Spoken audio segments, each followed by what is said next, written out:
Mais um Elas Falam Tudo no Ar e hoje temos o prazer de receber ela, que é uma referência quando o assunto é saúde emocional da mulher e resgate pós-relacionamentos abusivos. Psicóloga, especialista em relacionamentos com perfis narcisistas e uma verdadeira voz de acolhimento e transformação para tantas mulheres que já viveram o famoso dedo podre. Com uma escuta sensível, olhar clínico e uma missão clara de empoderar emocionalmente quem já foi ferida pelo amor, seja muito bem-vinda, Andressa Taqueta. Obrigada pelo convite, uma honra estar aqui. Hoje o assunto está super picante, então vamos começar. Antes de entrarmos nos termos mais densos, gostaria de saber quem é Andressa Taqueta por trás do título de psicóloga. Acho que filha amada de Deus, né? Acho que essa é a minha maior identidade. Feliz, realizada. Hoje, tenho um relacionamento leve, trabalho com o que eu gosto, com o que eu amo. Então, eu sou muito grata. Mas nem sempre foi assim, né? Hoje você está com quantos anos? 36. 36, casada, namorando? Casada com filhos? Ainda não. Ainda não. Casada há 9 anos. Em um relacionamento leve, saudável. Então, foi neste relacionamento que eu falei, nossa, existe relacionamento saudável, pode ser leve, o amor é tranquilo, o amor traz paz, o amor não é sofrimento. Você teve alguma inspiração no meio do caminho que te motivou a cursar psicologia ou já era um sonho desde pequena? Já era um sonho, né? Quando eu tinha 17 anos, eu já queria fazer psicologia, mas naquela época, a minha mãe falava, que psicologia é pra gente rica. Então, ela foi, né, muitas vezes, me incentivando a fazer concurso público. E aí eu acabei, né, eu tinha muita insegurança, eu acabei buscando a aprovação, indo para fazendo administração, concurso público. E aí depois que eu falei assim, nossa, eu amo ajudar as pessoas, eu amo isso. E aí foi quando eu cursei psicologia. Então você está contando agora qual foi o seu interesse de estudar em psicologia e especializar no resgate emocional de mulheres. Sim. Você vivenciou algum relacionamento? Sim. Por isso você se focou tanto nesse assunto? Eu, como eu falei, eu era uma pessoa muito insegura, muito boazinha. Sabe aquela pessoa agradadora que não sabe dizer não? Então, eu estava sempre buscando, sendo selecionada nos relacionamentos. E eu fazia demais pelo outro, eu não sabia estabelecer limites. E eu fui numa sequência de relacionamentos onde eu fui desrespeitada, traída. Até que no quarto namoro eu falei, opa, peraí, tem alguma coisa errada comigo, né? Porque eu tô sempre aqui no mesmo padrão. E aí foi quando eu mergulhei num processo de cura. Falei, não, eu vou me curar, eu vou entender o que está dentro de mim que está me colocando nesse tipo de relação a todo momento. Eu me achava uma mulher extremamente forte, porque com 17 anos, depois que eu saí do ensino médio, eu fui fazer intercâmbio em Nova York, fui sozinha, morei lá sozinha durante 1 ano e pouco. Então, né, eu falava, nossa, sou independente. Sou Mas independente. Com apoio dos seus pais. Você foi com o apoio dos seus pais. Sim, lá pra fora. Com toda a estrutura familiar por trás. Não, eu não conhecia ninguém lá, não conhecia ninguém.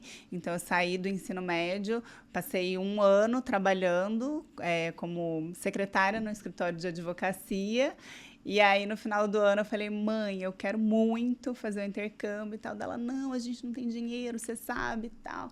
Aí eu falei, não, mas eu juntei aqui o meu dinheirinho, eu quero. E aí ela falou, não, tá bom, vai. E aí eu fui, me apaixonei por Nova York, eu falei assim, eu vou ficar morando aqui. E aí liguei pra minha mãe, mãe, tranca a faculdade que eu vou morar aqui. Ela, Andressa, mas como que você vai sobreviver? Eu falei, mãe, tô trabalhando, fica tranquila. Então, assim, imagina, tinha 18 anos na época. E você falava super bem, então, inglês? Falava. Super bem não, né? Mais ou menos. Mas lá eu consegui aperfeiçoar. E aí, na época, com 18 anos, morando fora, sozinha, num lugar onde eu não conhecia ninguém, né? Então, o que eu me sentia? Uau, eu sou uma mulher forte, uma mulher independente. Posso morar em qualquer lugar do mundo que nossa, eu me viro. Me viro sozinha, né? Só que chegava no relacionamento... Na parte amorosa. Não sabia me posicionar. Tava sempre no mesmo ciclo, né? Desrespeitada, traindo, aceitando coisas que não deveria. Foi quando eu, no quarto namoro, eu falei, não, tem algo de errado comigo e eu preciso tratar. E foi quando eu mergulhei nesse processo e quando eu me curei, saudável, bem, feliz, na minha própria companhia, é que eu me conectei com meu marido, uma pessoa saudável, né, um relacionamento leve, tranquilo, diferente de tudo que eu já tinha vivido. E aí eu falei, nossa, é isso que é relacionamento, não aquilo que eu vivia. E todas as mulheres merecem viver isso. Foi por isso que a minha ânsia de ajudar essas mulheres que estão onde eu já estive. E que não acreditam que vão ser felizes, que podem ser amadas, que vão encontrar alguém parceiro, né, fiel, alguém para estar do lado, que respeita, que ama. E eu falei, não, todas merecem viver isso. É por isso que eu luto. Com esse sotaque, Andressa, você nasceu aonde? Londrina, no Paraná. Eita, e veio pro Rio de Janeiro com quantos anos? Eu vim com 20 e poucos anos. Foi quando eu falei, não, então eu vou, já que a minha mãe quer que eu faça concurso público, eu vou. Só que eu vou para o Rio estudar para concurso público. Aí minha mãe, não, mas lá é muito perigoso, né? Eu falei assim, não, eu vou. Se eu já morei em Nova York, eu posso morar no Rio. E aí eu vim, estudei, aí passei... Foi aí que você começou a psicologia? Não, aí eu passei para o concurso público e aí eu comecei a dar aula de administração para concurso público. E aí, no que eu comecei a dar aula, eu comecei a ajudar aqueles alunos a mudarem muito mais a mentalidade para passar. Então, ali, as meninas começaram, Andressa, seja minha coach, seja minha coach. Eu falei assim, gente, que coach? Eu não sei nem que é isso, né? Não sei... Aí, de tanto elas pedirem, eu fui fazer a formação em coaching para ajudar elas. E aí eu falei, poxa, gostei, né? Eu gostei de ajudar as pessoas. E aí eu comecei a fazer a terapia sistêmica. Aí fiz a formação em terapia sistêmica e eu falei, comecei a trabalhar com isso. Eu falei, uau, é isso que eu amo. Gostei, é isso que eu amo. E que lá atrás eu sempre quis fazer e eu fui sendo levada, né, pela insegurança, pela necessidade de aprovação e acabei vivendo a vontade dos outros e não a minha. E aí, naquele momento, eu falei, não, é isso, peraí, é isso que eu gosto, é isso que eu amo, eu preciso. E aí, foi quando eu fiz psicologia. Aí, você estava com quantos anos? Ai, gente, agora eu não me lembro. Você já tinha se formado, já estava dando aula de administração? 20, quase 30 quase anos. 30. Aham. E quando falamos em dedo podre, estamos tratando de uma expressão popular que esconde questões psicológicas profundas. Como que a psicologia interpreta esse comportamento repetitivo de escolher parceiros disfuncionais? O que as pessoas chamam de dedo podre não é um dedo podre, na verdade. É uma ferida emocional da infância que não foi tratada.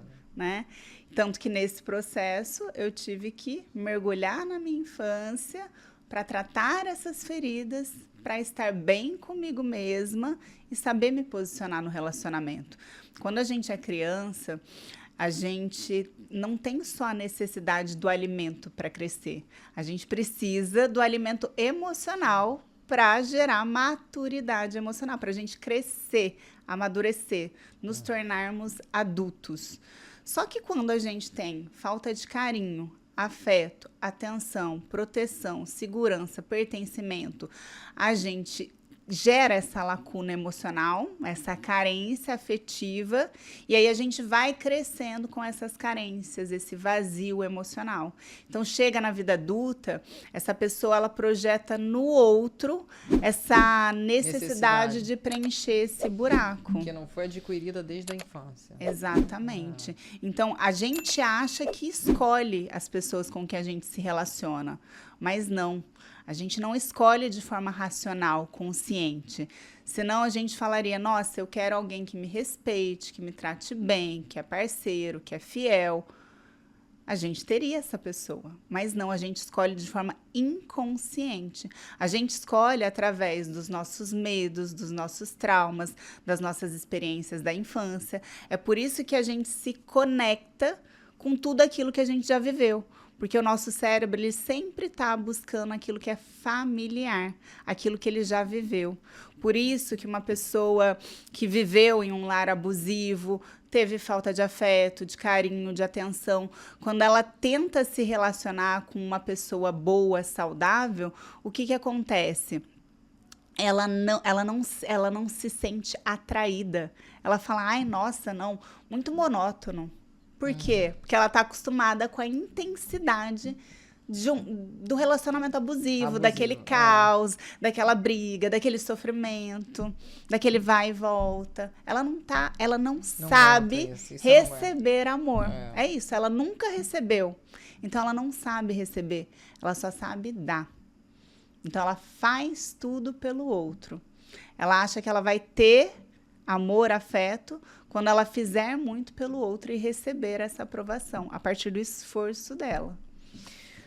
Quais os principais padrões de comportamento que você identifica em mulheres que repetidamente se envolvem com homens emocionalmente indisponíveis ou abusivos? O padrão do abandono. Ou seja, essa ferida emocional do abandono. Então, você acredita que a criança, quando ela não tem isso na infância dela, quando ela crescer, ela não vai ter isso?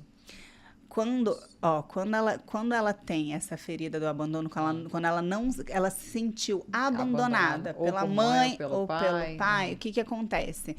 Ela desenvolve a dependência emocional. O que é isso? É uma necessidade de ter outra pessoa para se sentir bem, para se sentir feliz. Então, ela vai gerando ser feliz sozinha, ela não consegue. Então, ela desenvolve uma série de comportamentos. Que comportamentos são esses? Agradar demais o outro, se abandonar, se vitimizar o tempo todo, criar problemas, né? Ela acaba criando, sabotando a própria vida, porque ela acredita que tendo problemas, ela tem a atenção da outra pessoa. Ela desenvolve a síndrome da salvadora, ou seja, ela quer tanto salvar o outro para se sentir importante, para se sentir útil e para evitar o abandono, que ela acaba se conectando justamente com quem? Com homens indisponíveis emocionalmente, ou seja, homens casados, homens que não querem se relacionar, ou então dependente químico, que também não está ali presente na relação, porque ele está o quê? Buscando o vício dele, ou qualquer outro tipo de vício. Pessoas abusivas, narcisistas, pessoas com problemas financeiros. Por quê? Porque essas pessoas problemáticas, o que vai acontecer? Ela vai consertar essas pessoas, ela vai salvar, ela vai ouvir aquela frase: nossa, eu preciso de você. Eu nunca me senti tão bem como eu me sinto com você. E aí ela se sente importante e acredita que assim o outro não vai abandoná-la. Percebeu como ela se conecta pela falta com o outro? E como que a ausência do autoconhecimento e autoestima sólida pode nos tornar vulneráveis a essas relações tóxicas? Exatamente, por ela não se conhecer, por ela carregar tantas feridas, tantos traumas, ela vai projetando isso. Ela não sabe quem ela é. Então, ela não sabe se posicionar. Ela não sabe colocar limites. Ela diz sim para todo mundo, menos para ela. Então, é uma pessoa que ela sempre está exausta. Ela tá Cansada, sempre né, de tudo, sobrecarregada, porque ela resolve a vida de todo mundo, faz tudo para todo mundo. Agora, e ela? Ela se deixa sempre em segundo plano. E é isso que o narcisista busca numa relação. Alguém que vai servi-lo, que vai admirá-lo, que vai fazer tudo por ele, né? Que vai estar ali à disposição. Ele busca uma empregada.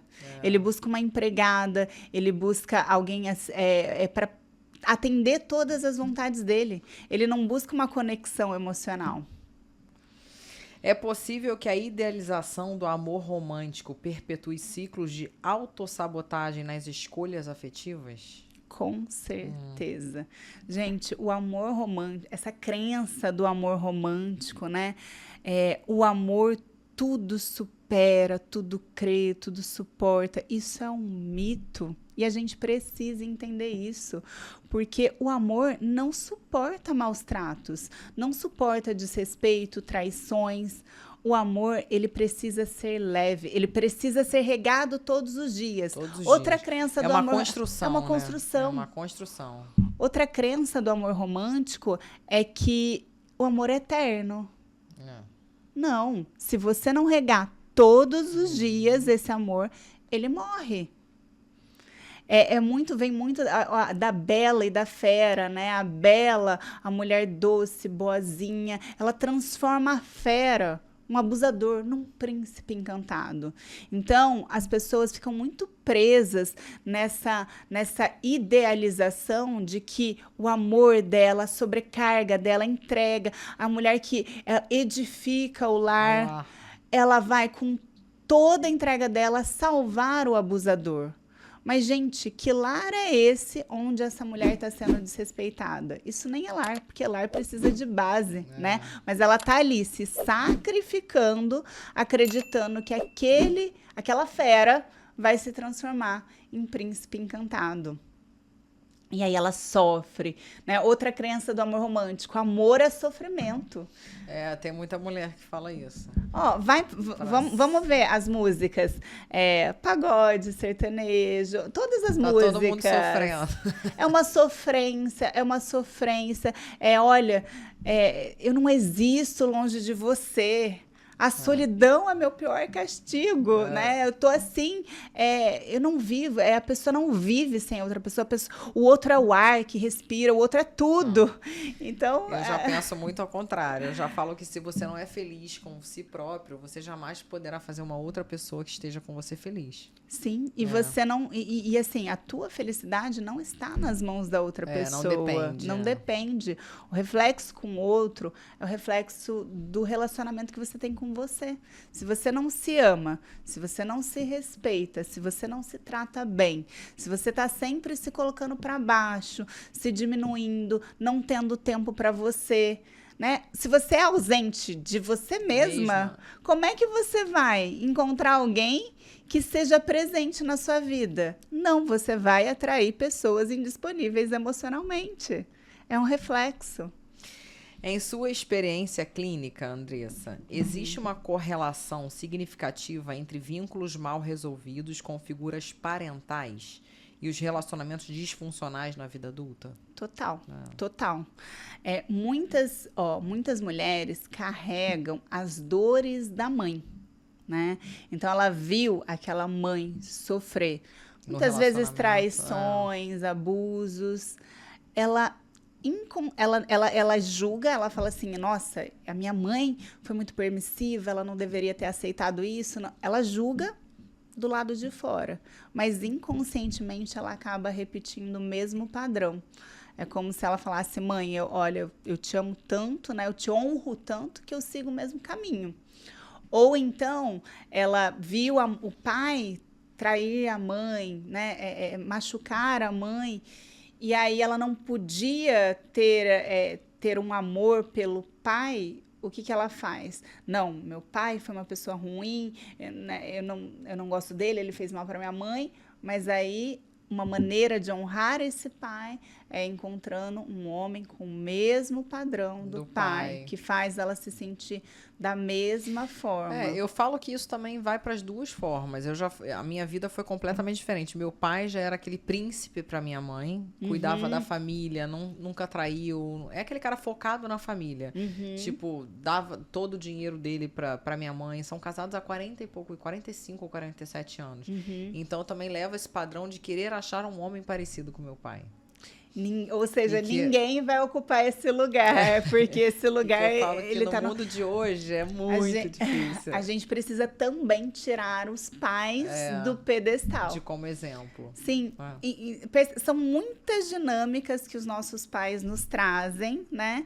Que, por exemplo, uma mulher que viu a mãe, de repente, sofrer no relacionamento, e ela fala assim, nossa, a minha mãe ficou muito tempo naquele relacionamento porque ela dependia do meu pai. Eu vou ser uma mulher forte, independente, para não depender. E aí ela não depende a tal ponto de não saber receber amor de outro homem. Então ela acaba se conectando com um homem, muitas vezes, negligente, frouxo, né? Que não quer compromisso, que não tá ali, que não chega junto, né? Por quê? Porque aí ela resolve a vida dele e acha que assim ela continua num padrão disfuncional.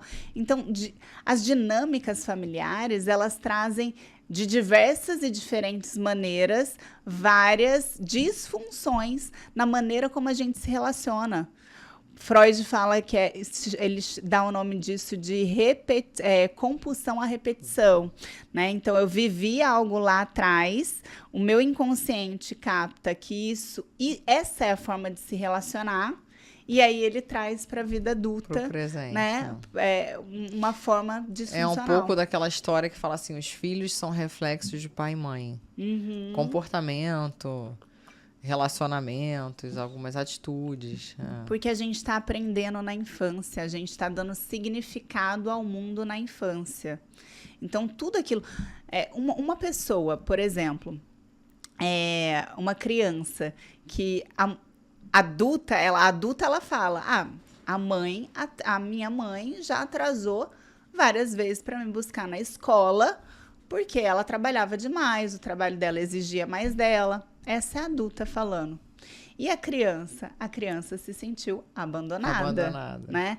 A adulta fala, meu pai, ele teve uma doença, infelizmente ele partiu, né? Faz parte da vida, do processo da vida. A criança fala o quê? Fui abandonada. Então, olha quantas dinâmicas, né? E não só na área do relacionamento. Então, se a criança viu, sei lá, os pais brigarem por dinheiro, na vida adulta, a pessoa afasta o dinheiro de todas as formas. Por quê? Porque ela deu o significado que dinheiro é ruim, meus pais dinheiro brigavam é briga. por causa daquilo. Então, a criança, ela é muito emocional. E ela vai dando significado ao mundo a partir do que ela vê, do que ela sente, do que ela ouve. Por isso que é tão importante a gente, né, tratar todos, que às vezes nem são traumas profundos, mas são significados que a gente vai dando, a gente carrega na nossa bagagem emocional e a gente não se dá conta. Andressa, como os mecanismos de apego desenvolvidos na infância influenciaram a forma como escolhemos e nos relacionamos com nossos parceiros amorosos? Sim, o apego, que é o quê? O que é apego? É a forma da gente se relacionar, da gente se conectar.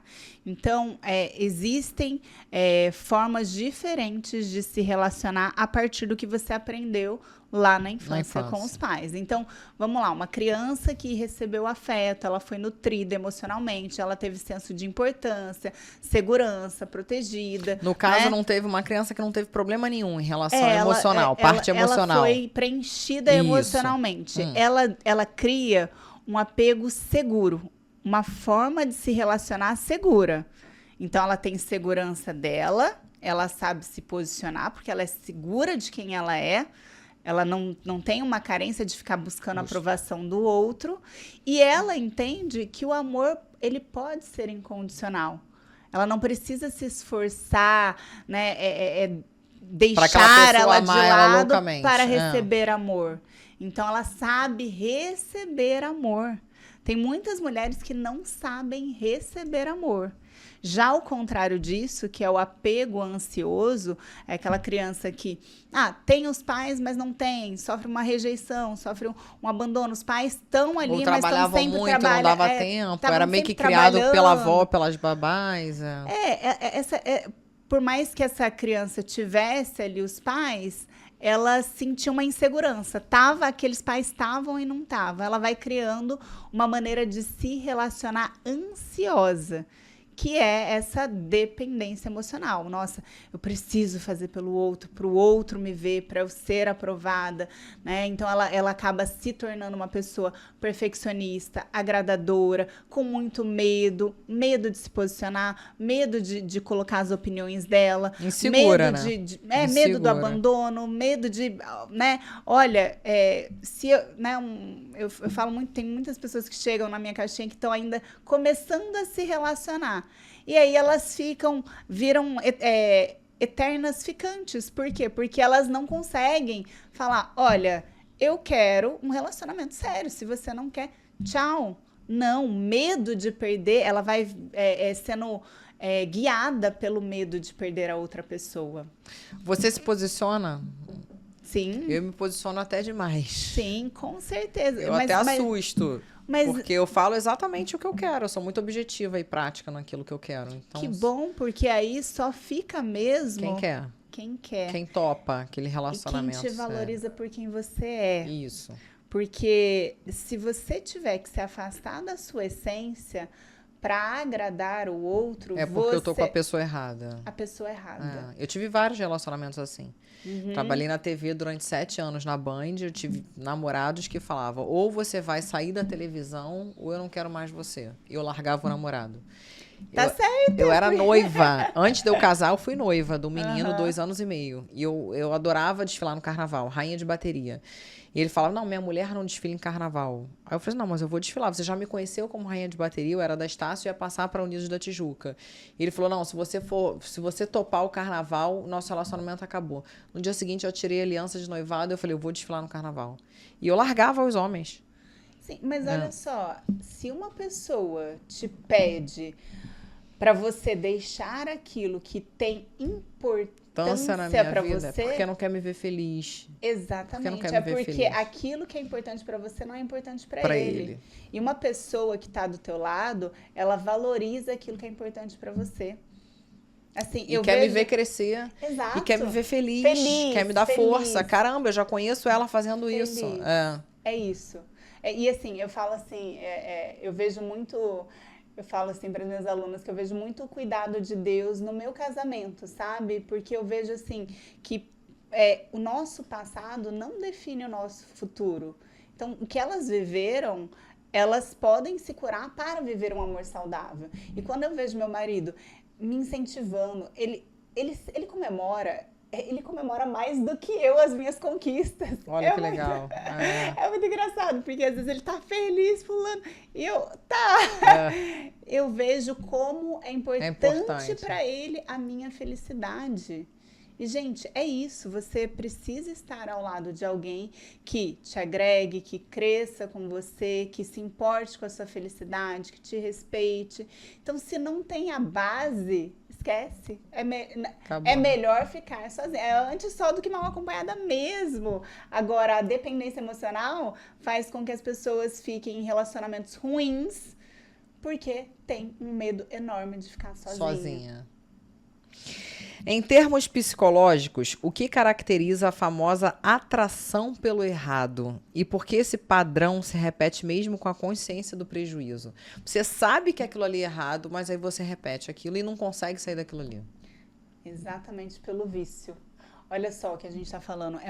Tá vendo que a pessoa ela é guiada pelo medo, o medo da solidão, o medo do abandono, o medo da rejeição.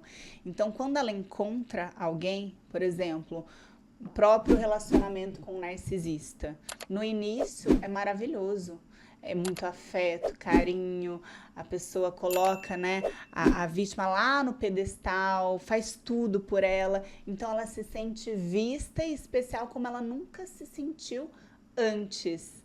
E aí isso vai gerando um vício, porque ela recebeu muito afeto, o cérebro dela se inundou com dopamina, serotonina, hormônios do prazer.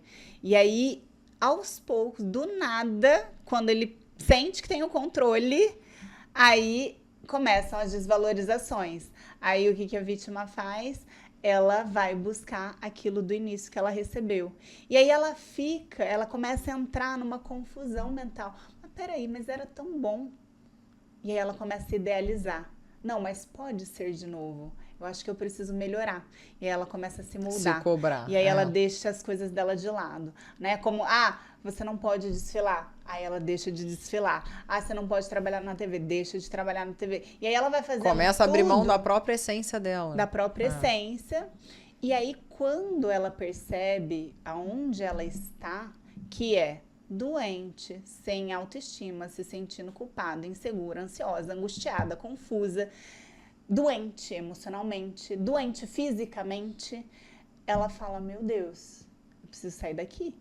E aí ela começa a perceber que existem abusos, que tá machucando, que tá ferindo, só que ela não consegue sair por conta do vício emocional. Ela acha que precisa daquela pessoa para sobreviver. E mesmo quando ela tenta sair, ela não se sente capaz, porque ela tá tão confusa, tão desintegrada de si, se sentindo tão incapaz, tão culpada, que ela não consegue nem se mover. Então, sem ajuda psicológica, terapêutica, é muito difícil uma pessoa sair desse relacionamento. As pessoas falam, gosta de sofrer, continua aí porque quer, é muito burra. Não, não é. É um processo químico cerebral, por isso que ela não consegue sair.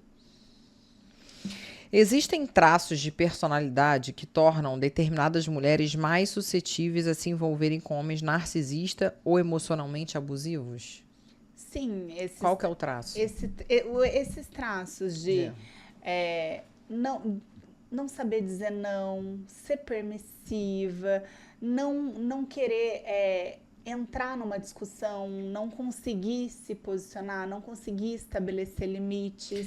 É meio que a mulher submissa, né? Acaba aceitando tudo que o homem impõe a ela. Sim, ela tem dois lados dessa dependência. A dependência emocional passiva, que é essa mulher submissa, né? Que ela acaba aceitando o desrespeito, aceitando tudo, mas também tem a mulher dependente emocional ativa, que é aquela que fala, eu não aceito, eu não aceito nada, eu brigo. E ela é controladora, ela é reativa, ela briga, só que ela continua naquele relacionamento. Ou seja, sabe aquele cachorrinho que late, mas não morde? Então ela acha que ela está sendo forte, né? Porque ela acha que não está aceitando, mas se ela continua ali, é porque existe ali uma vulnerabilidade emocional que precisa ser tratada, senão ela continua ali. Muitas vezes a violência emocional é invisível. Quais são os sinais mais comuns que indicam que uma mulher está sendo vítima de manipulação psicológica? Essa mulher, acho que a maioria das manipulações, principalmente de um narcisista, vai ser muito sutil. E começa devagar, começa com um isolamento. Então, e não é assim, olha só, Elaine, você não pode falar mais com as suas amigas. Não, porque se fosse assim, seria fácil de você perceber. Eu acho que aquela sua amiga te inveja. Começa a falar coisas negativas. Ou então, eu acho que você está sendo simpática demais com seus amigos. Abraçando demais, beijando demais. Começa a ver umas maldades que nem existem, mas ele consegue ver. Eu acho que a sua família não gosta de mim. Eu não me sinto bem quando eu vou para casa dos seus pais. Aquela tua prima parecia que ela estava me dando mole. Então, são várias... Ele vai plantando várias coisas na cabeça, sementinhas, para que ela se afaste do ciclo de amigos e familiares, porque quanto mais sozinha ela tiver, mais fácil é de controlá-la, de manipulá-la. Ou quer sempre colocar a gente dentro daquela bolha, né? Daquela bolha. Da casa. E não é só afastando de amigos e familiares. te afasta do que você gosta, dos seus hobbies. Ou seja, fala, nossa, pra que fazer isso? Isso é coisa de gente chata, de gente, né? Ou fala da tua profissão, né? Então, tudo que dá sentido à sua vida vai sendo criticado, você começa a perder o interesse por aquilo, porque você começa a se questionar. Será? Porque você também está envolvida na relação e começa a dar ouvidos para claro, pessoa. É uma pessoa que você ama, que você se entregou, que te colocou lá no pedestal, que parecia ser a sua parceira. Então você vai acreditando. E aí começam outros tipos de manipulações. O tratamento de silêncio. Ou seja, a pessoa ela fica em silêncio, ignora, uma forma de punir para que a outra pessoa fique desesperada, né, tentando entender o que está acontecendo. Ah, meu Deus, não está falando comigo. Aconteceu alguma coisa? Eu fiz alguma coisa? E a pessoa ignora. Então, o abusador vê o desespero na vítima do silêncio e continua agindo assim. Depois volta como se nada tivesse acontecido. Então a vítima ela fica confusa, ela fica sem entender. Mas o que o abusador está fazendo? Ele está adestrando a vítima. Por quê? Porque quando a vítima pensar em confrontar qualquer comportamento dele, ela pensa no tratamento de silêncio. Vou deixar quieto isso, porque, né, ela não quer ser punida mais com tratamento de silêncio, ou com alguma explosão, ou com alguma comparação, né? Ele compara ela com a ex. Minha ex não era chata igual você. A minha ex, ela fazia isso. Então, ela vai se sentindo insegura. Ou, a mulher do meu amigo, deixa ele fazer isso. A mulher do meu amigo é legal, a gente, você não é. E aí, ela vai, né? Ela vai se moldando ali, achando que o problema está nela. Então, são várias formas de manipulação sutil, né? As pequenas críticas disfarçadas de elogio. Nossa, você tá linda, maravilhosa. Mas essa sua maquiagem ficou sobrecarregada, né? Esse seu vestido, né? Então, assim, você acha que tá tudo bem. A pessoa, ela parece te colocar para cima, ela parece te incentivar. Então, ela fala que tá do teu lado, que te apoia. Isso mesmo. Aí, você sobe algum degrau ou você conquista algum título, alguma coisa, o que a pessoa faz? Te desmerece, te tira dali. Aí já não é mérito seu, né, já te critica, já fala mal. Então, existe uma inveja muito grande. Então, a pessoa abusiva...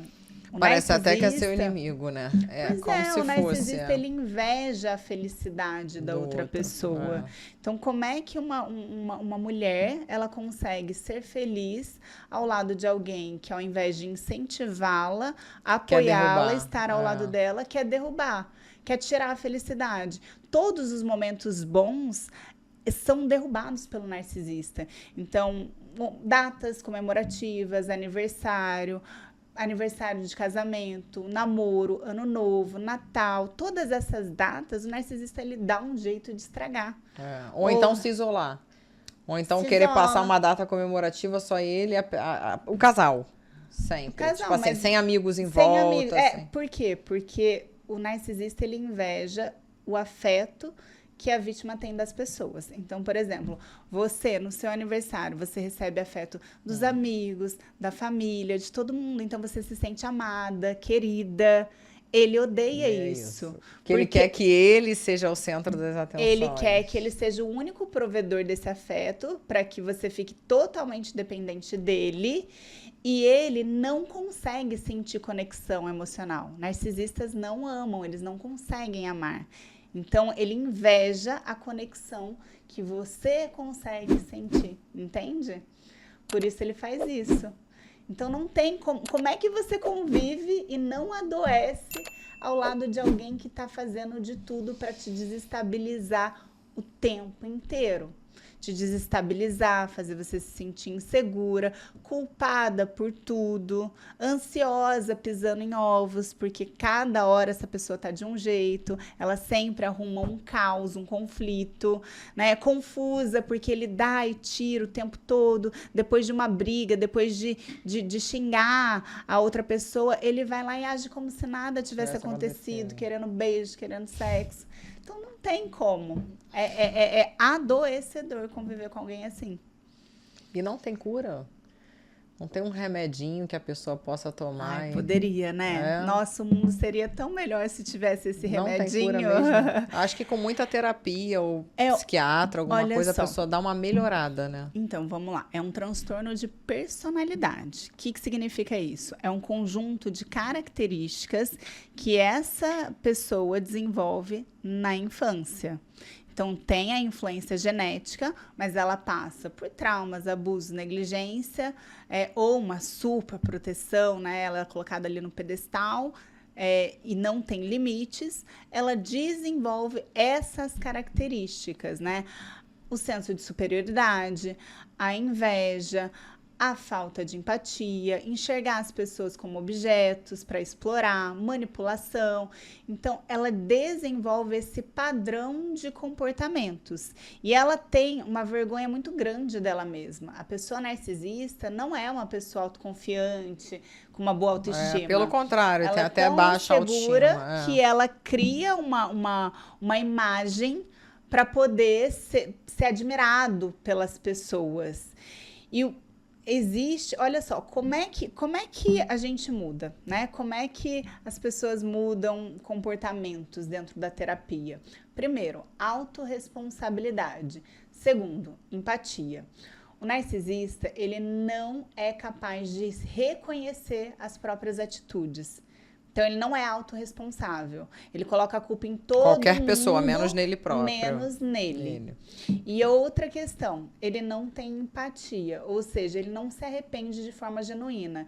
Ele fere as pessoas, ele sabe que ele fere, ele sabe que ele humilha, ele sabe que ele trai, mas ele não se importa com isso, porque ele é Deus, né? Ele é Deus e ele acha a última bolacha do pacote. Ele acha que tá tudo bem ele fazer o que ele faz. E ele vê vantagens em ser como é. Né? Porque aí ele não lida, ele não entra em contato com aquele vazio que ele sente. Ele precisa diminuir as pessoas para se sentir superior, para regular o ego dele. Então, como é que uma pessoa assim vai mudar? Ainda que ela vá à terapia, ela não vai mudar a essência dela. Ou seja, ela pode melhorar uma raiva, uma explosão, por exemplo, um narcisista que ele perde o emprego, que o emprego era a vida dele porque demonstrava poder e status para todo mundo, e ele perde, ele vai para terapia porque ele quer recuperar aquele emprego. Ele pode aprender a regular a raiva que ele tinha e fazia ele explodir dentro do trabalho, porém não vai mudar quem ele é, não vai mudar a essência, ele não vai se tornar uma pessoa empática, ele vai melhorar, amenizar alguns comportamentos. Mas para isso, além de ser muito difícil, porque o narcisista nunca reconhece nada de errado do que ele faz, ele não muda quem ele é. O próprio cérebro dele tem uma alteração. A ínsula anterior esquerda, que é a parte que regula as emoções, autocompaixão, empatia, processamento de sentimentos. Ali, a massa cinzenta do cérebro do narcisista é menor. Então, é uma pessoa que não tem essa capacidade de empatia e não vai ter. Mas essa massa veio com o tempo ou ele já nasceu assim? Ele foi desenvolvendo na infância. Com o tempo. Né? Porque a personalidade dele é desenvolvida na infância. Tem a influência genética, né? Mas é como, por exemplo, um gene da obesidade. A criança, ela nasce já tem aquilo ali. Ela tem aquilo ali. Mas pode Se ser vai desenvolver, ativada depende ou ou não. não. Depende depende do que ela vive, depende do ambiente. Então, uma criança que nasce e tem estímulos do ambiente positivos, saudáveis, pode ser que aquele gene ele fique adormecido. Sim. E aí ele Nunca se desenvolva. Nunca se desenvolva. Então, o narcisista, ele carrega um gene, mas ele é ativado exatamente nesse cenário de abuso, de negligência, de abandono. Então, não espere, né? Então, vou até olhar aqui no fundo dos seus olhos. Não espere a mudança do narcisista. Mude você, né? Porque você é que tem que se salvar. A vítima, ela vai gerando muita esperança de que um dia ele mude. E aí ela vai adoecendo nesse relacionamento. Ela vai se afastando de quem ela é. E não dá. Agora, falando um pouquinho, você poderia explicar o que é o gaslighting? Como essa técnica de manipulação afeta o senso de realidade da vítima? Gaslighting é uma técnica de manipulação usada pelo narcisista durante todo o relacionamento. Que é o quê? O narcisista, ele confunde a cabeça da vítima para que a vítima ela fique tão confusa que ela perca a própria sanidade mental. Então, o que ele faz? Num dia, ele demonstra amor, nossa, você é a mulher da minha vida, no outro te trata como lixo, né? Briga, depois, né, quer sexo, quer atenção. Fala que falou coisas que não falou. Fala que a vítima fez coisas que não fez. Faz coisas... olha, assim, tem um nível de gaslighting que, assim, é absurdo. Dele fazer coisas, ou colocar remédio, ou dar remédio para a vítima, e a vítima achar que ela está com algum problema, mas na verdade não. Ela está confusa pelo que ele está fazendo ela sentir. Então, olha como é forte isso. Por isso que ela permanece nesse ciclo de abuso. Porque ela está muito confusa. Ela perdeu a noção da realidade. Ela não acredita mais na própria voz interna, na própria intuição. Ela não sabe se... É como se ele pegasse, a vítima pegasse, escrevesse um diário, né, de tudo que ela fez no dia. O narcisista vai lá, apaga tudo e escreve outra coisa. Ela olha para aquilo e fala assim, meu Deus, nossa, ontem eu fui no mercado e eu fiz a unha. Eu achei que eu tinha ido para academia e visto minha... Então, assim, é um nível muito grande de manipulação.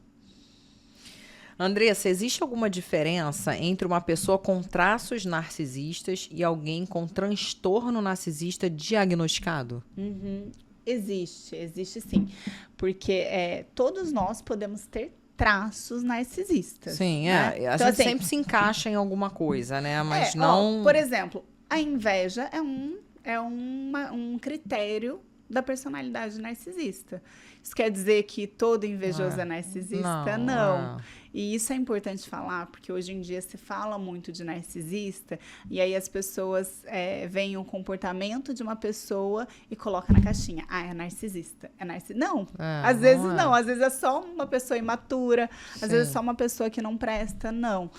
O narcisista, ele diagnosticado, ele precisa ter comportamentos recorrentes, perenes e, no mínimo, 9 dentro dos traços do DSM-5, que é o senso de superioridade, a falta de empatia, a arrogância, a inveja, explorar as pessoas, né? Olhar as pessoas como objetos, achar que merece um tratamento especial, fantasiar muito as coisas.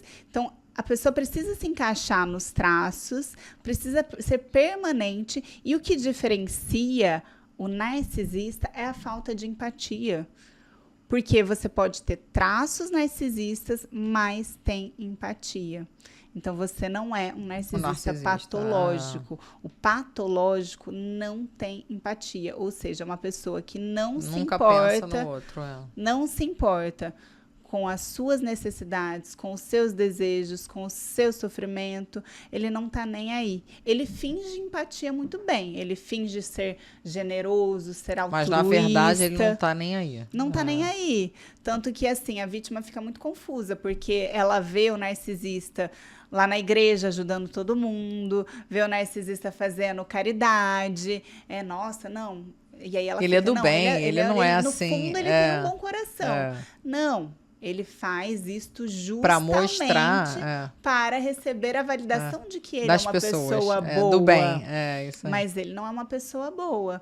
É só a vítima começar a perceber como que ele age quando ela está realmente sofrendo, quando ela está doente, ou quando ela perdeu alguém da família. Às vezes, narcisista, ela acabou de enterrar alguém, ele quer sexo.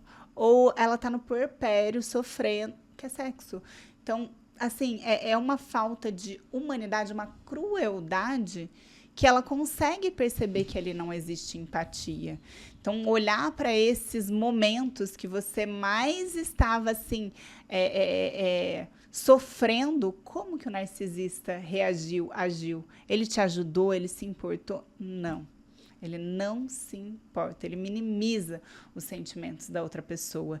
E ele se alimenta da reação emocional da vítima. Então, ele se alimenta quando ele vê a vítima sofrendo. Reagindo, nervosa, brigando. Ele precisa do caos. Ele não consegue lidar com o silêncio, com a tranquilidade. Ele não consegue lidar com o vazio que existe dentro dele. Então, ele sempre vai arranjar uma briga, uma discussão, vai acusar a vítima de estar traindo ele. Ele precisa de toda esse caos para afastar ele do silêncio, da tranquilidade. Porque na tranquilidade, ele lembra de quem ele é. Por isso que o narcisista tem muita raiva da vítima. A vítima se pergunta, meu Deus, mas o que eu fiz? Por que ele tem tanta raiva de mim? Ele não tem raiva de você, ele tem raiva dele mesmo. Ele tem raiva do que a vítima faz ele sentir, porque a vítima é capaz de amar, ela é capaz de se conectar, ela tem a paz interior, ela tem a tranquilidade. Então, o narcisista ela é feliz sozinha. Ela é feliz. Por isso que ele suga a identidade, ele suga o brilho, ele suga tudo isso da vítima. O narcisista tem consciência do mal que causa às vítimas ou ele age de maneira automática? Ele age de maneira automática, é o padrão comportamental dele. Ele não tem consciência moral, mas ele tem consciência do que ele faz. Ou seja, ele não é uma pessoa desconectada da realidade que não tem nem ideia do que ele está fazendo. Ele sabe que ele machuca, ele sabe que ele trai, ele sabe que te faz mal, ele sabe de tudo isso. Ele só não tem a consciência moral, ou seja, isso é certo? Isso é errado? Não, porque na cabeça dele ele é tão superior que o que ele faz, tudo que ele faz é certo, ainda que faça outra pessoa sofrer. Ele é poderoso, ele tá acima. Então, para ele, tá tudo bem. E, Andressa, por que tantas mulheres têm dificuldade em encerrar relacionamentos claramente prejudiciais? Exatamente por conta desse vício. Esse vício. Um relacionamento com uma pessoa assim, tóxica, abusiva, cria um vínculo traumático. O que é isso? A pessoa ela fica mais apegada ao abusador, a uma pessoa que faz mal para ela. Então, mesmo sabendo do mal que ele faz, por estar sempre nessa montanha russa emocional, o cérebro dela libera uma química que faz com que ela esteja sempre buscando aquela intensidade da relação. Então, ela não consegue sair, ela sente que precisa da outra pessoa. É como um dependente químico. Ativa, inclusive, as mesmas regiões do cérebro. O dependente químico, ele sabe que a droga faz mal. Mas o que ele faz? Ele tá tão desesperado para consumir aquela droga que ele vende o carro, vende a casa, vende tudo, porque ele precisa daquilo. É mais forte do que ele. É por isso que ela não consegue sair. Porque ela sente que se sair dali, ela não vai sobreviver. E quando ela sai, é uma dor assim, terrível, de quase morte. Por isso que muitas vezes ela tem recaídas. Ela entra numa crise, inclusive, de abstinência, que tem as mesmas sensações físicas de um dependente químico. Então, ela tem taquicardia, uma angústia, uma ansiedade, insônia, um nó na garganta, tremor, suor nas mãos. Ela tem todos esses sintomas. E aí ela fala assim, meu Deus, estava ruim com ele, mas está pior sem ele. E aí, o que ela começa a lembrar? Dos momentos bons. Pra se alimentar daquilo e falar, não, eu também vivi momentos bons com eles, então eu vou continuar com eles. O cérebro dela começa a trazer as partes boas, porque trazendo as partes boas, alivia essa tensão. E ela consegue se convencer que aquele relacionamento é meio que positivo. Aí ela fala assim, não, talvez eu tenha exagerado, né? E aí ela acredita que voltar para lá vai fazer ela se sentir melhor. E aí ela acaba tendo recaída, indo atrás, né? Se humilhando. Muitas vezes ela acaba se tornando amante, e enquanto o narcisista já está com a nova vítima. Olha para você ver o nível de dependência que é. É químico, é cerebral. A pessoa passa por cima do amor próprio, do respeito por si, porque ela precisa. É uma necessidade incontrolável de ter a pessoa. E não é amor, gente. Não é amor. Não é amor. É ego. É ego, é necessidade, é dependência. O que caracteriza o resgate pós-narcisista e quais são as etapas mais desafiadoras desse processo? Olha, depois que ela sai, como que ela sai? Ela sai perdida. Machucada. Perdida porque ela abandonou a identidade dela, o que ela gosta, quem ela é, o que ela faz. Ela não sabe mais quem ela é. Então, ela se sente perdida, ela se sente angustiada, porque toda aquela ansiedade, aquela tensão que ela vivia no relacionamento foi condicionando o cérebro dela. Então, ela sai e continua hipervigilante, porque ela acha que qualquer momento alguma coisa ruim vai acontecer. Ela sai se sentindo incapaz, porque ela ouviu tanto que não seria nada sem ele, né? Que ela nunca ia encontrar alguém na vida, que ela precisa voltar a acreditar na capacidade dela. Ela sai se sentindo injustiçada porque ela deu o melhor naquele relacionamento, ela se dedicou, ela fez tudo e ela nunca foi reconhecida. Muito pelo contrário, ela foi humilhada, descartada, desvalorizada. Então, olha quanta coisa ela precisa trabalhar, quantos traumas ela precisa tratar depois que sai de um relacionamento assim. É necessário apenas um processo terapêutico profundo para libertar ela dessas dores, dessas crenças. Ela sai acreditando que ela não dá conta, que ela nunca vai encontrar alguém, que ela não merece. Tão forte que foi a manipulação. Andressa, é possível que mesmo após a cura parcial, a mulher volte a atrair parceiros com o mesmo perfil abusivo?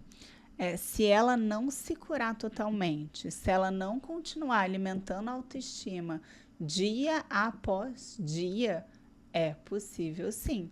Pensa uma coisa, você vive, 30, 40 anos da sua vida com um padrão, né?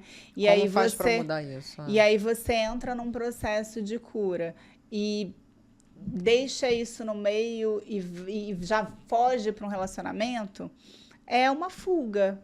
Vai acabar tendo... Você dá uma dica também de que não é legal você terminar um relacionamento, começar outro, terminar e começar outro. Tem sempre um tempo, um prazo ali do luto para você se autoconhecer. Com certeza. Esse prazo é o quê? 1, 2, 3 meses? Quanto tempo? Não é tempo. O quanto você... Porque o tempo não cura nada, né? O que cura é o que você faz durante o tempo.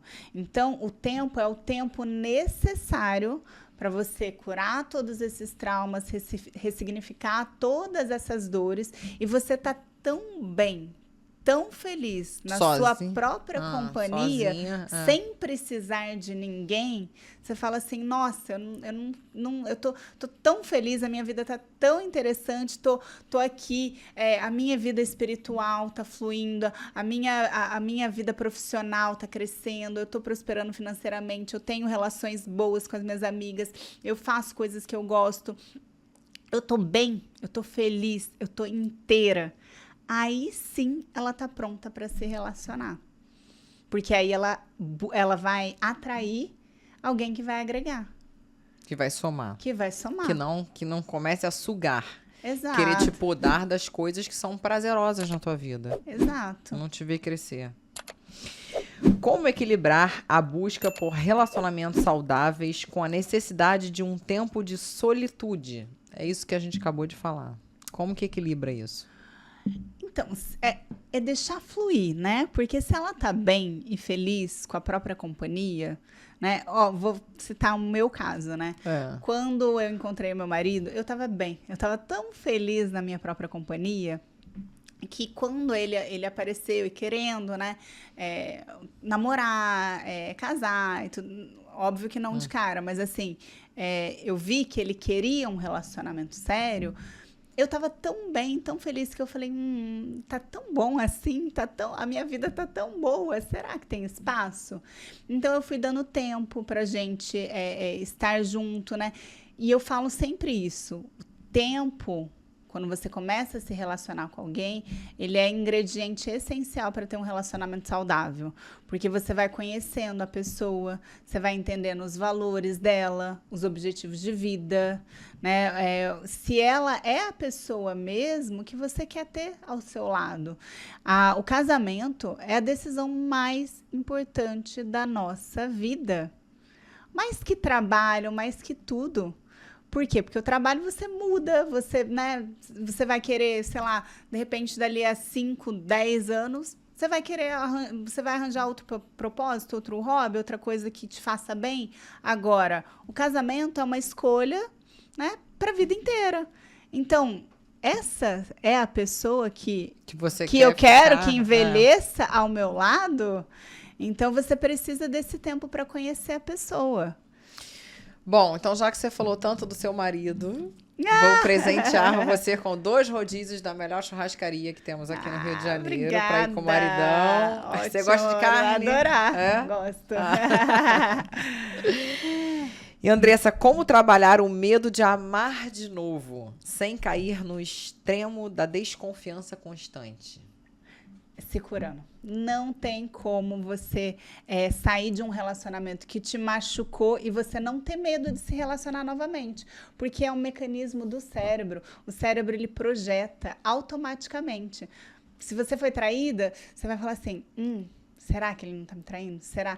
O teu cérebro, ele sempre vai tentar te proteger daquilo tudo de ruim que você já viveu. Então, você precisa ressignificar essas dores para poder entender quem você é, o que você aceita, o que você não aceita, quais são os seus valores. Ou, na verdade, a pessoa nunca nem sofreu uma traição. Ele mesmo trai. Só que aí tem medo que o parceiro faça igual o que ele faz, né? Por que tem homens que desconfiam de tudo? Eles não foram traídos. Já tive namorados assim. Desconfiava toda hora. Só que por quê? Porque ele também traía. Exato, então, se eu faço, por que ela não faz? Porque, gente, o nosso inconsciente, ele é muito inteligente, né? Que é a mesma coisa do julgamento. Ou você acredita nesse ditado que falam assim também, a pessoa que não confia não é confiável? Porque tem sempre homem que não confia em nada. Não. É porque ele não é confiável? Não necessariamente. Não. Porque às vezes essa pessoa trauma. não confia porque teve o trauma. Exatamente por causa do trauma.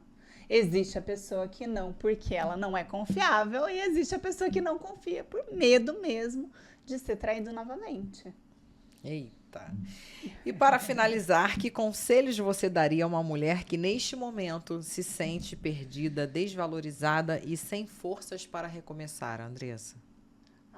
Olha, vou até olhar para lá, para a câmera. Olha, você não está sozinha, você consegue sair daí. É só você parar um pouquinho, respira, faça esse exercício comigo. Lembre da pessoa incrível que você é. aquela antes desse relacionamento. Aquela cheia de brilho, cheia de sonhos, cheia de vontade de viver. Essa mulher ainda está aí dentro. Ela só está esperando você resgatar ela. E pode ter certeza, a vida depois de um relacionamento abusivo, ela é muito melhor. Ela é muito melhor. As pessoas têm medo, falam, não, nossa, depois de tudo que eu passei, como se o passado definisse o futuro. Não. Sabe por que ela é melhor? Porque você se torna uma pessoa que não aceita mais nenhum tipo de desrespeito. Você passa a buscar autoconhecimento. Então, você se cura de feridas que você carregava desde lá da infância. Então, você se torna uma pessoa melhor, uma profissional melhor, uma mãe melhor. Então, você vai ser absurdamente melhor depois que você passar por esse processo de cura.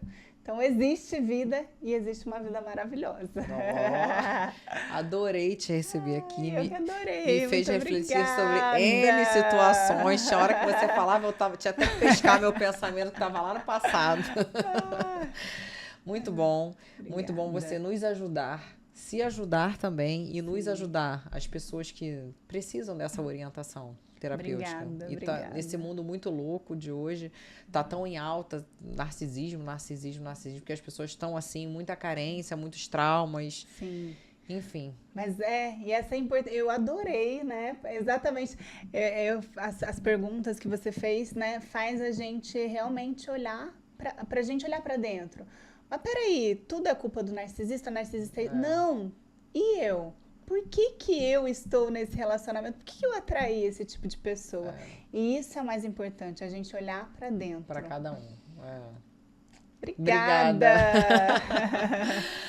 É isso aí, galera. E para você que ainda não acessou o canal, entre aí no Elas Falam Tudo, ative o sininho para receber as notificações e curta também os vídeos.